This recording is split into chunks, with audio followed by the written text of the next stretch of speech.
Dans la partie précédente, nous avons vu des phares qui exposaient l'homme à un risque constant.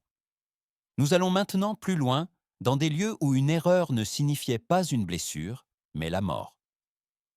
Ces constructions ont été érigées sur des rochers presque inaccessibles. Et ce sont précisément elles qui montrent à quel point la frontière est mince entre le courage et la folie. Top 1. Phare des éclaireurs. Le phare des éclaireurs se trouve dans un endroit où les conditions peuvent changer en quelques minutes. Les vents forts, les basses températures et les tempêtes soudaines font de cette région l'une des plus exigeantes pour la navigation depuis longtemps.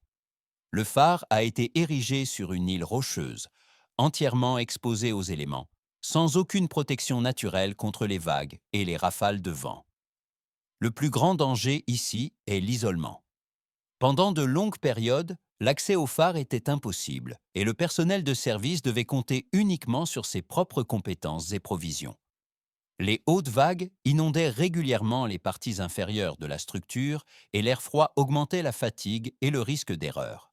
Toute réparation ou remplacement d'équipement était une opération comportant un grand danger. Le phare des éclaireurs montre à quel point la frontière est mince entre la fonction de protection et le danger constant pour les personnes qui l'entretiennent. Le phare avertissait les navires des eaux dangereuses, mais il existait lui-même dans un endroit où la nature ne laissait aucun répit. Cela soulève la question: quel prix sommes-nous prêts à payer pour la sécurité des autres? Top 2, phare de Kritrangar. Le phare de Kritrangar a été construit dans un endroit qui, en soi, semble être un déni de bon sens. Le phare se dresse sur un rocher étroit, presque vertical, qui émerge directement de la mer. Il n'y a pas de plage, pas de rivage sûr, ni de plateforme naturelle pour atterrir. Chaque contact avec cet endroit a été un cauchemar logistique dès le début. La construction du phare a exigé une précision et un courage extraordinaires. Les matériaux étaient transportés dans des conditions extrêmement difficiles, et l'accès aux rochers n'était possible que par temps idéal. Dans les années suivantes, le seul moyen réaliste d'atteindre le sommet est devenu l'hélicoptère.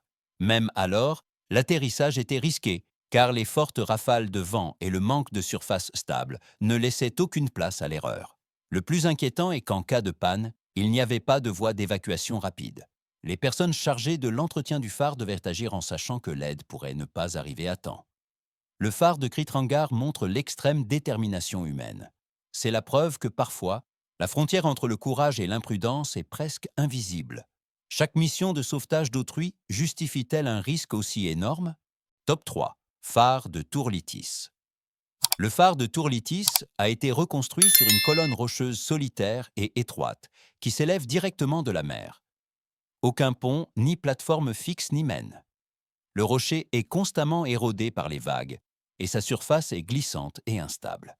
Le simple choix de l'emplacement a rendu tout travail sur le phare extrêmement dangereux. L'accès à Tourlitis a toujours été un immense défi. Pendant des années, le seul moyen d'atteindre le sommet était par bateau dans des conditions idéales, ou par une approche aérienne courte et précise. Même alors, de fortes rafales de vent et des changements climatiques soudains pouvaient interrompre l'opération en un instant. Toute erreur signifiait un danger direct pour la vie, sans possibilité d'aide rapide. Le plus grand ennemi du phare est l'érosion.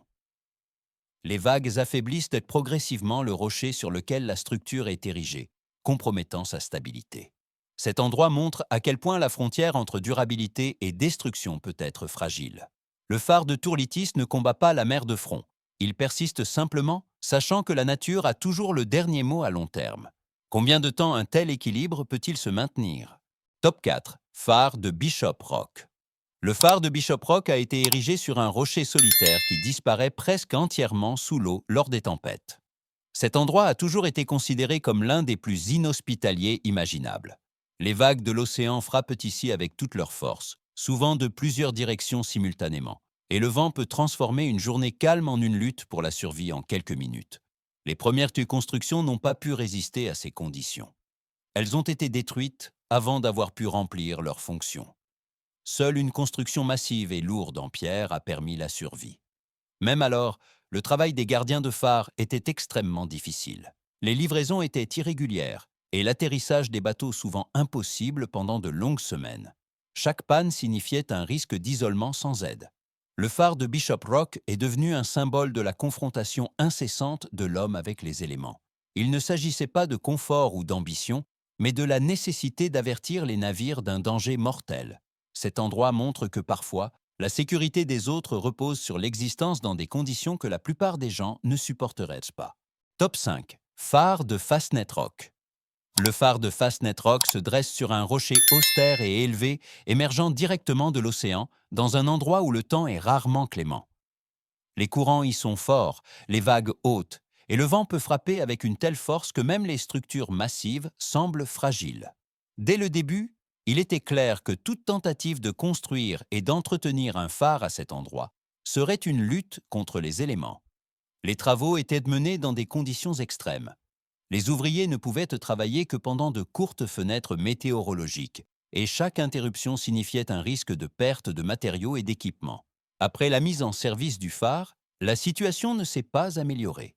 Le personnel de service devait faire face à un isolement prolongé, au bruit constant des vagues et du vent, et au sentiment d'être totalement coupé du monde. L'évacuation en cas de danger était souvent impossible. Le phare de Fastnet Rock est devenu un symbole de solitude et de résilience. Son existence rappelle qu'il existe des endroits où l'homme ne peut que subsister sans jamais dominer. Chaque jour de fonctionnement de ce phare était la preuve de l'ampleur du sacrifice nécessaire pour protéger les autres. Combien de temps peut-on vivre et travailler en sachant que l'océan a toujours l'avantage? Et ce ne sont toujours pas les pires cas. Il existe des phares dont l'histoire commence par des tragédies, des disparitions et des catastrophes qui ont tout changé. Dans la dernière partie de cette série, vous verrez des lieux où le prix de la sécurité a été payé par des vies humaines. La finale sera la plus difficile à regarder.